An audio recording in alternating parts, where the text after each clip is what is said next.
Dieu, on le retrouve dans le chapitre 18 du livre de Deutéronome, il est dit qu'il viendra un prophète plus grand que toi, plus grand que Moïse.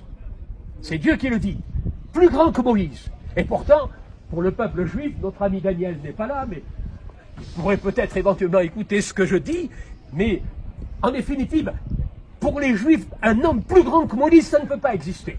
C'est l'homme le plus grand dans l'histoire avec Abraham, du peuple juif, de la Torah, de tout l'enseignement de l'Ancien Testament. C'est le plus grand. Et pourtant, Dieu prophétise en quelque sorte, au travers de ce texte de Deutéronome, il viendra un prophète plus grand que Moïse, plus grand que toi. Et il dit, écoutez-le, écoutez-le.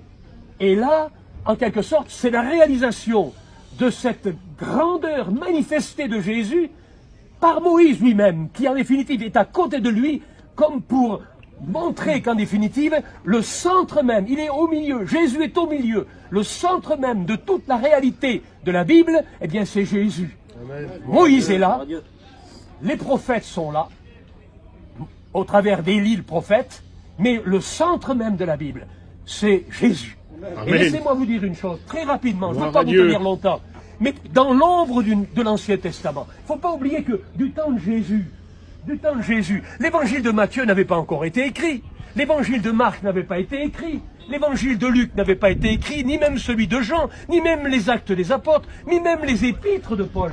Le Nouveau Testament n'avait pas encore été écrit, il n'y en avait rien. Ce qui restait, c'était les textes de l'Ancien Testament, la première partie de la Bible qu'on appelle l'Ancien Testament.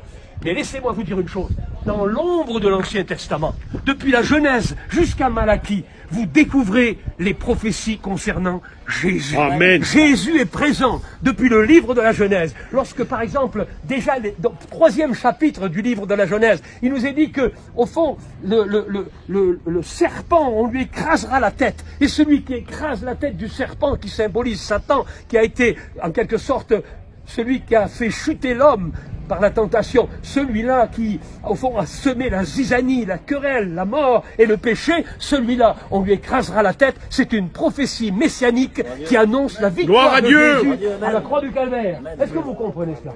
Et puis, quand vous allez plus loin, vous regardez Abraham, le père des croyants, l'homme qui a manifesté un acte de foi extraordinaire, qui a laissé son pays, sa patrie, et qui est parti à l'aventure pour obéir à Dieu. La promesse lui a été faite, il serait père d'une multitude. C'est le symbole même d'une nouvelle naissance, d'une vie changée, transformée par la puissance de Dieu. Et puis, en regardant l'histoire, Isaac, le fils de la promesse, lorsque Dieu lui demande d'offrir son fils en holocauste, il est prêt à le faire par la foi, parce que comme dit l'Épître aux Hébreux, il sait dans son cœur que c'est le fils que Dieu lui a donné, et que même s'il meurt, il sera capable de le retrouver par la résurrection. Et voici qu'il est prêt à sacrifier son fils. Et au moment où il va sacrifier son fils sur le mont Moria, que l'on retrouvera justement à Jérusalem, la montagne qu'on appelle la montagne sacrée, le lieu où aujourd'hui, hélas, il y a la mosquée d'Omar, mais qui était le lieu saint, le lieu où Abraham a voulu sacrifier son fils. La main de l'ange a retenu le sacrifice. Mais laissez-moi vous dire une chose, c'est une préfiguration prophétique. C'est quelque chose de précis, de préfiguration prophétique sur cette même ville de Jérusalem, sur cette même montagne. Christ a été crucifié et Dieu n'a pas retenu sa main, mais il l'a offert. Il a tellement aimé le monde, nous dit l'évangile de Jean au chapitre 3, qu'il a donné son Fils, afin que quiconque croit en lui ne périsse pas, mais qu'il ait la vie éternelle.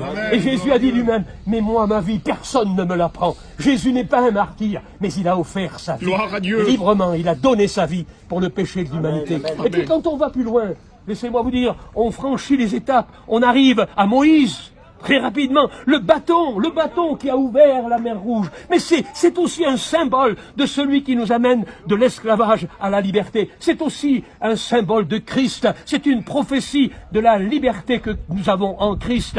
Et puis, lorsque le peuple est allé dans le désert et qu'il a eu faim et qu'il a demandé la manne et qu'on lui a offert la manne, qu'on lui a donné le pain du ciel, soi-disant. Mais c'est un symbole aussi de Jésus qui est le pain de vie. C'est encore un symbole prophétique.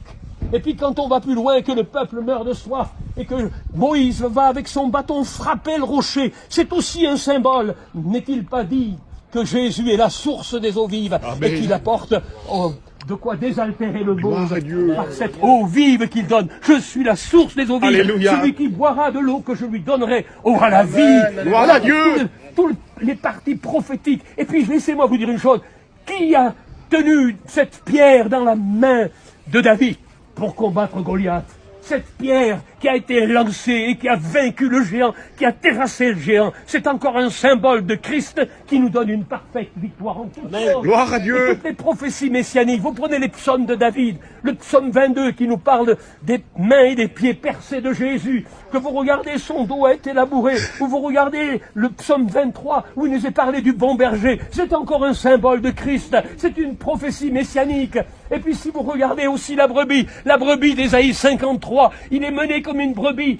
Mais il est l'agneau de Dieu. La Bible dit qu'il est l'agneau de Dieu. Et nous croyons que Jésus est l'agneau parfait, l'agneau de Dieu. Alléluia, voilà, alléluia, en définitive, à quoi correspond la présence de Moïse et la présence d'Élie. Pour bien spécifier, pour bien démontrer, pour bien prouver que Jésus est le Messie et qu'il est en gloire et qu'en définitive, il est un lien entre l'Ancien et le Nouveau Testament pour nous révéler la réalisation des prophéties bibliques.